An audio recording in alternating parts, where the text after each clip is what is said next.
getting on well with your learning at home and getting on with lots of maths and English. Just remember that PE is just as important as maths and English. So if you're starting to run out of ways to stay active at home, we're going to go through some fitness activities that you can do at home in your garden, or possibly some more fun activities that you can do with your parents, your carers, your siblings, anyone that's living at home with you.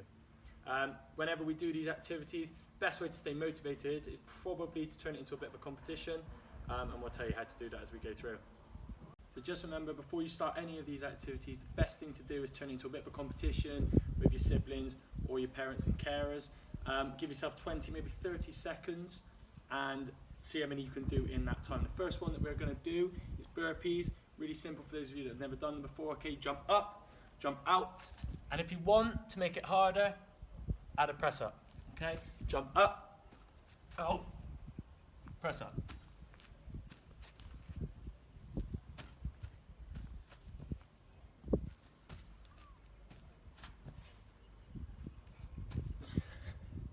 The next one we're going to do is press ups. As you can see, I've laid out a towel. You can put anything down just to stop you from getting grassy knees or muddy knees, depends on what surface you're doing it on. There's two ways you can do this. The hardest way, probably for the older children in the school, and obviously the adults, is hands down, feet down, okay, and just a normal press up like this.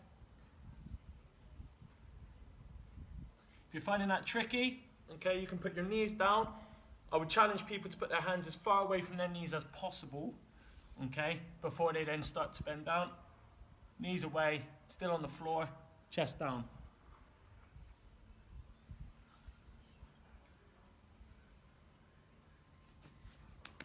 Okay, so the next thing we're going to do is called a Russian twist. You need to find something like a ball or a plate or even an empty plant pot, something you can hold on to that's not too heavy. You're going to need to sit down on the floor, cross your legs and lift them slightly off of the floor, and you're going to need to lean your body back, hold on to your ball or your plant pot, and you need to twist your body and not your legs, and keep following the path of the ball. So, 1. If you're finding that too hard, you can put your feet down, but then you'll need to lean back a little bit further, and the same thing again. Okay, so the next one that we're going to do is a plank. The first time you do it, try and hold it for as long as you can, and then the next 2 times, see if you can beat your score from before. So you're going to come down onto your forearms. Your body needs to be straight with your bottom off the floor, and make sure your knees don't touch the floor as well, and try and hold it for as long as you can.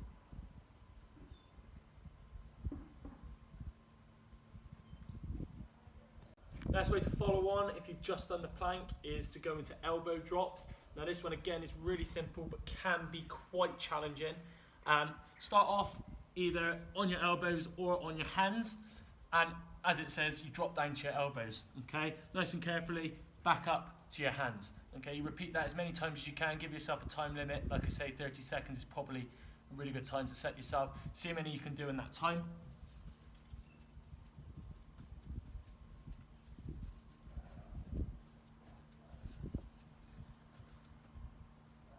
Next one we're going to do is sit-ups. Now everyone knows how to do a sit-up, so we're just going to run through this very, very quickly. Okay, on your bottoms, on your backs. Now there's 2 ways you can do this. Okay, you can either go all the way from the floor all the way up.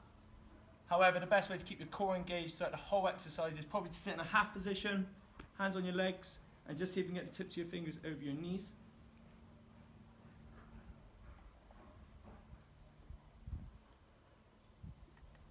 If you're finding it hard and your feet are lifting off the ground, somebody is welcome to stand on your feet for you, make it a little bit easier. Make sure you're practicing social distancing, but they can stand on your feet, makes it a lot easier to be able to sit up. Okay, so the next activity is a step up. The clue is in the name. You can find yourself anything you can find in the garden, a bucket, a bin, some steps. You might have a bit of decking you can step up on, and you literally just step up and down and see how many times you can do this in 30 seconds.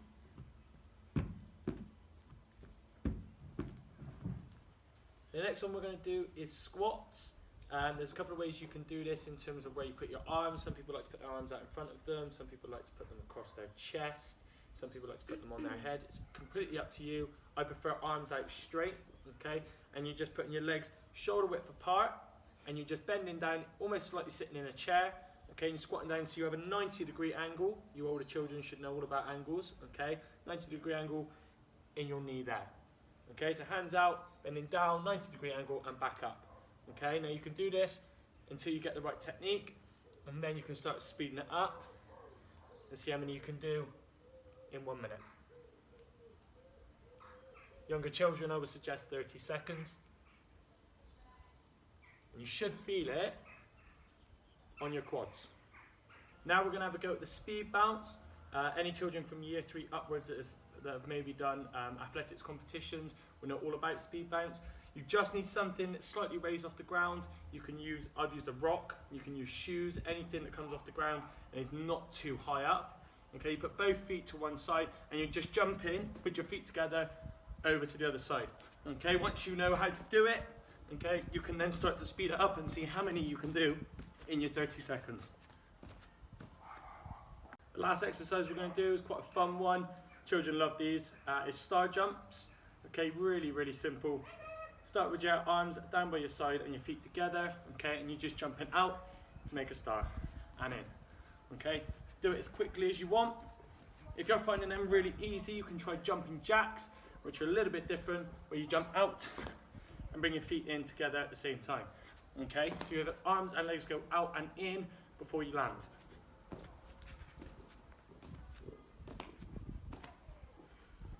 Right, now we're going to go on to some more of the fun games that you can play at home with your families, in the garden. You can even do some of these in your house if you want, but obviously due to social distancing, we're staying outside.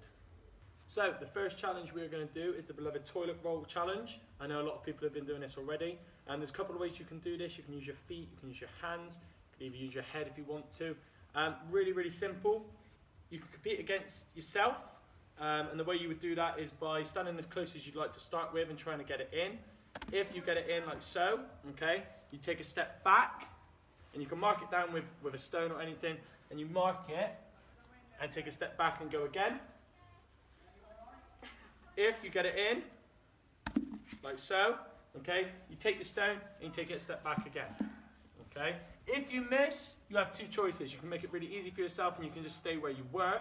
Or, if you missed, you can even then take a step forward and really challenge yourself to try and get as far back as possible. The other way that you can challenge yourself is by putting a marker down and seeing who can get the toilet roll in the bin first. Yeah. First try. Can't get any better than that. I'll still give it a go.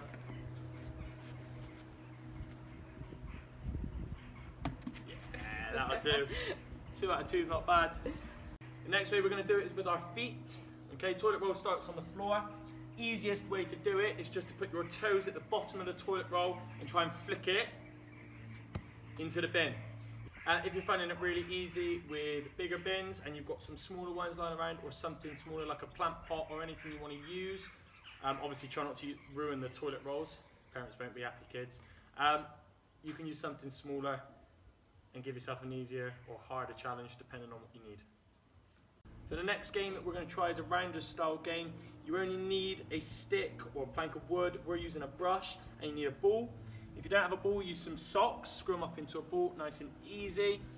Really simple. The bowler, the person who's holding the ball or socks, needs to stand a safe distance away. They're going to underarm bowl the ball to you and you're going to use your stick, wood or brush to hit it.